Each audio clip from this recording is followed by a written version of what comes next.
자, 파티셔닝에 대해서 한번 배워보겠습니다.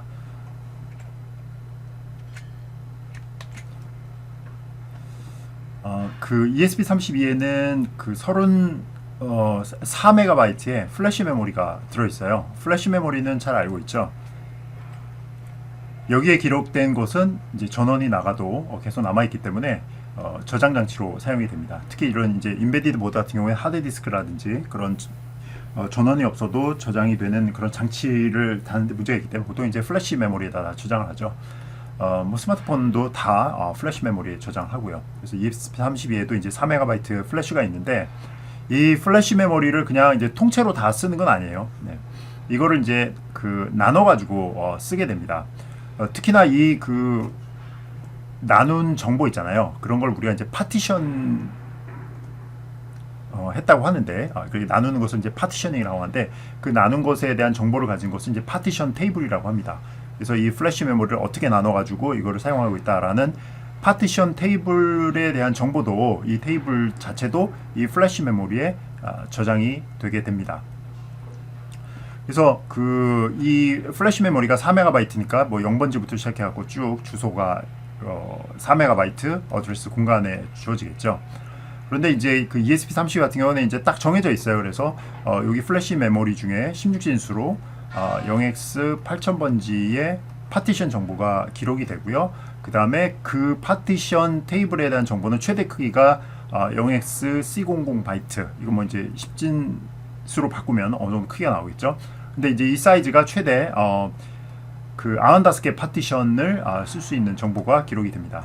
그래서 이렇게 파티션을 해놓으면 좋은 점이 뭐냐면은 뭐 일부 영역은 데이터 저장하는 영역으로 쓰이고 일부 영역은 뭐 코드 저장하는 영역, 또 일부 영역은 뭐 파일 시스템 같은 거. 그래서 마치 하드디스크처럼 쓸 수가 있거든요.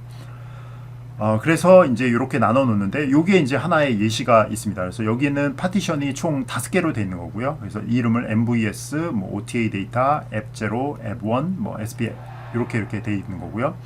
보면 이제 그 타입이 있는데 보면 타입은 크게 두 가지로 되어 있어요. 앱 아니면 데이터예요. 앱은 프로그램 그 실행하는 코드고요. 데이터는 그야말로 그냥 데이터입니다. 그래서 우리가 어떤 이제 보드에서 저장해야 될 정보가 있으면 그거를 우리가 데이터에다 저장을 하게 되는 거고요. 그래서 보면은 이제 여기는 그 파티션이 데이터 파티션이 3개가 있고 그 다음에 앱 파티션이 2개가 있고요. 그 다음에 이제 이 타입에 대해서 조금 더 세부적인 설명을 하는 서브 타입이라는 게 있어요. 그래서 보면은 그 뭐 OTA라는 타입이 있고, 요 이제 OTA는 나중에 또 한번 설명을 할게요. 이게 뭐냐면은 이 보드에 한번 프로그램이 올라가면은 나중에 그 인터넷을 통해 갖고 업데이트를 자동적으로 할 수 있어요. 그때 사용하는 기술이 이제 OTA인데 이거는 나중에 더 자세히 설명하도록 하겠습니다. 그다음 이제 MVS는 그냥 그 데이터 저장하는 공간이에요. 얘는 이제 그 데이터를 저장할 때 어떻게 하냐면은 키하고 밸류로 이렇게 저장을 합니다. 무슨 뜻이냐면은 거기 이제 네임을 주고 네임이 뭐 예를 들어서 뭐 밸류가 톰이다. 뭐 그다음에 age가 뭐 20세다. 뭐 이런 식으로 해가지고 키가 있고 이쪽에 있는 게 이제 키가 되고요. 이쪽에 있는 것들이 이제 밸류가 되게 됩니다. 자, 그 다음에 여기 이제 데이터 그 앱 중에서 이제 OTA라는 건 뭐냐면은 인터넷을 통해서 업데이트된 프로그램이 넘어오거든요. 그거를 이제 저장해가지고 이제 사용하는 그 부분이 되겠고요. 그 다음에 이건 이제 파일 시스템이에요. 이거는 이제 마치 디스크처럼 사용하는 영역입니다. 그래서 우리가 이제 프로그램이 예를 들어서 이 4번 앱0 그 파티션에서 도는데 내가 마치 파티션 여기 SPIFFS를 하드디스크처럼 써갖고 여기다가 데이터를 기록하고 이런 식으로 이제 쓰겠다라고 해가지고 이렇게 파티션 해놓은 것이 이제 파티션 테이블입니다. 여기 보면은 그 오프셋이라고 나와 있잖아요. 이 오프셋 정보는 뭐냐면은 이 플래시 메모리가 4MB인데 거기에서 어디에서 시작하는지, 그 다음에 사이즈는 이 시작한 곳에서부터 얼만큼 크기인지를 이렇게 표시를 해 두는 겁니다. 그래서 이게 이제 우리가 이런 파티션 테이블을 제공을 안 할 때는 디폴트가 사용이 되는데 그때 디폴트에 우리가 올리는 코드는 전부 다 이 앱 영역에 타입이 앱으로 된 곳에 올라가게 되는데 이 영역이 너무 작아갖고 지금 못 올라가는 거예요. 그래서 우리가 이제 파티션 테이블을 조정을 해가지고 이것은 이제 조정된 테이블이거든요. 이런 식으로 해가지고 파티션을 조절하면 우리가 짠 프로그램이 이런 곳에는 넉넉하게 올라갈 수 있죠. 자, 그래서 타입 얘기는 했고요. 그 다음에 서브 타입을 보면은 앱에는 서브 타입이 이제 팩토리와 타입과 OTA 0, 1, OTA 15까지 뭐 테스트까지 쭉 있는데요. 만약에 OTA 0부터 1까지가 하나도 지정이 안 되면 이 팩토리에는 기본적으로 그냥 이 팩토리 파티션에 있는 프로그램 코드를 이용해 가지고 기본적으로 부팅이 되게 됩니다.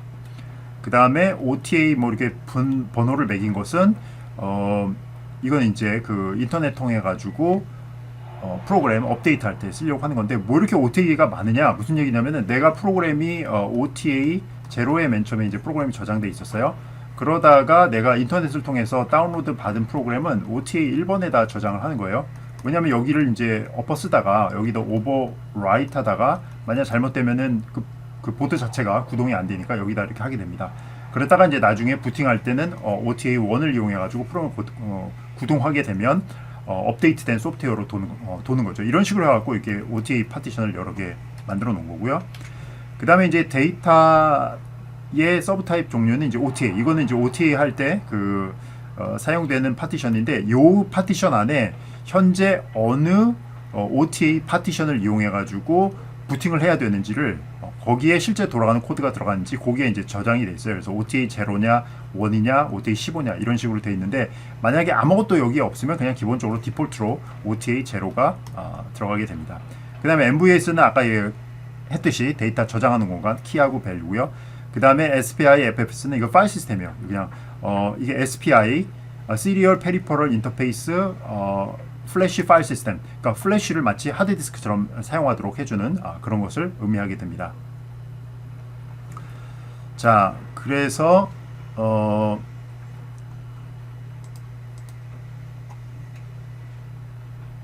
요게 이제 쭉 다시 한 거죠. 그래서 ESP에는 4MB 플래시가 있는데, 지금 현재 실제로 4MB가 있음에도 불구하고 우리가 그 코드를 올릴 수 있는 파티션이 되게 작게 지정이 되어 있기 때문에 지금 아까 같은 에러가 낸 거고요.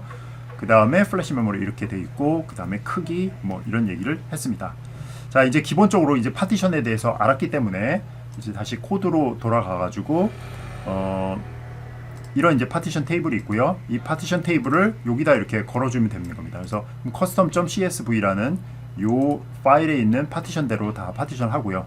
그럼 여기서 잠깐 보면 여기는 이제 앱0라는 그 이름은 여러분들 마음대로 주고요. 여기 타입이 이게 앱이고요. 그 다음에 OTA 0 하면 여기 이제 요게 이제 실제로 프로그램 코드가 올라가고요.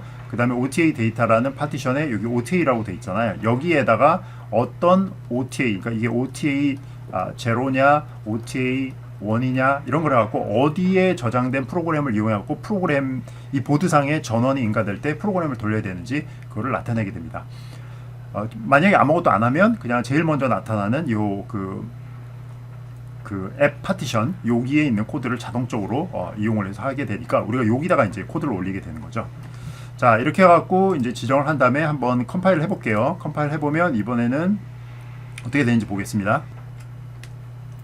자, 이번에는 성공을 했죠. 그리고 아까와는 이제 다른 걸 볼 수 있는데 플래시 영역 중에 71%만 사용을 하고 나머지 이제 30%가 남는 거예요. 왜냐면 우리가 파티션을 그만큼 많이 잡아줬기 때문에. 자, 그래서 우리가 이제 이 이미지를 업로딩을 해가지고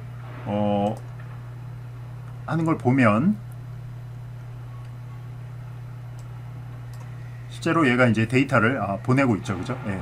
그래서 보드에 올려갖고 이렇게 해서 계속 보내고 있고요, 그죠? 그래서 여기에서 출력은 거의 아까 거랑 똑같습니다. 왜냐면 우리가 이제 출력하는 부분은 하나도 안 건드렸기 때문에 이전에 짰던 버전과 똑같은데, 실제로 이제 데이터를 받는 부분에 있어서는 브로커 쪽에 한번 가서 볼게요. 자, 우리가 다시 브로커를 한번 띄워볼게요. 자, 브로커를 실행을 하고요. 네, 그러면 이제 실제로 데이터들이 이제 지금 들어오고 있죠. 그래서 보면은 여기 240바이트가 들어온 것을 알 수가 있고요. 이런 식으로 해서 이제 아마 계속 데이터가 들어올 겁니다. 이게 이제 ESP 보드에서 보내주는 거고요. 그 다음에 제대로 오는지 이제 보기 위해서 지우고 한번 해볼게요. 자, 우리 이제 서브스크라이버를 여기를 띄울 텐데, 여기까지는 다 똑같아요. Q1까지 똑같은데 마이너스 F 해갖고 %X 하면 우리가 보내는 데이터가 문자열이 아니잖아요. 이거 그냥 숫자 240바이트 데이터이기 때문에 그거를 헥사로 변화를 내서 이제 찍어주는 부분입니다. 요걸로 한번 실행을 시켜볼게요. 실행하면 이제 데이터가 들어오기 시작하죠, 그죠? 네. 자, 그래서 5초에 한 번씩 데이터 들어오는데, 자, 여기까지 한번 볼게요. 여기 보면은 요만큼이 이제 한 번 들어온 240바이트인데 앞에 있는 하나, 둘, 셋, 넷, 다섯, 여섯, 여기까지인가 본데요, 그죠? 하나, 둘, 셋, 넷, 다섯, 여섯, 예, 여기까지는 우리가 이제 와이파이 그 맥 어드레스고요, 즉 ESP32에. 그 다음에 이제 여기 있는 부분이 쭉 해갖고 여기까지가 아마 그 스캐너의 데이터, 그 온도계의 데이터 이런 식으로 갖고 240바이트가 만들어지고, 뒷부분에 이제 데이터가 없으니까 이 부분이 다 비워져 있는 거죠. 이런 식으로 해가지고 우리가 하나의 ESP 보드가 여러 개의 온도계로부터 받은 데이터를 하나의 240바이트 퍼블리시 메시지에 넣어서 보내는 것을 할 수가 있었습니다.